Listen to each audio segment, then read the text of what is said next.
Star హీరోయిన్లలో Anushka ముందు వరుసలో ఉండే పేరు. నాగార్జున నటించిన సూపర్ సినిమాతో తెలుగు ప్రేక్షకులకు పరిచయమైన అనుష్క చాలా తక్కువ సమయంలోనే స్టార్ హీరోయిన్ గా ఎదిగింది. ముఖ్యంగా అరుంధతి సినిమా ఆమె కెరీర్ కు టర్నింగ్ పాయింట్ గా మారి అనుష్క రేంజ్ ను పూర్తిగా మార్చేసింది. తెలుగులో హీరోలతో సమానంగా అనుష్కకు మార్కెట్ ఉందని చెప్పుకోవచ్చు. గత కొంతకాలంగా అనుష్క సినిమాల సంఖ్యను తగ్గించింది. సైజ్ 0 సినిమా సమయంలో బరువు పెరిగి అందరినీ ఆశ్చర్యపరిచింది. తర్వాత బరువు తగ్గడానికి చాలా కష్టపడి మామూలు లుక్లోకి వచ్చింది. నిశ్శబ్దం తర్వాత యంగ్ హీరో నవీన్ పొలిశెట్టితో కలిసి చేసిన miss Shetty mister Polishetty cinema box office వద్ద మంచి హిట్ అయింది.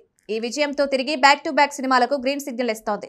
అనుష్క పరిశ్రమలోకి వచ్చి దాదాపు 19 ఏళ్లు పూర్తవుతున్నాయి. కథ నచ్చితేనే సినిమాలు అంగీకరించే అనుష్క తాజాగా ఘాటీ సినిమా ద్వారా ప్రేక్షకుల ముందుకొచ్చింది. కానీ ఈ సినిమా బాక్సాఫీస్ వద్ద పెద్దగా కలెక్షన్లు రాబట్టలేకపోయింది.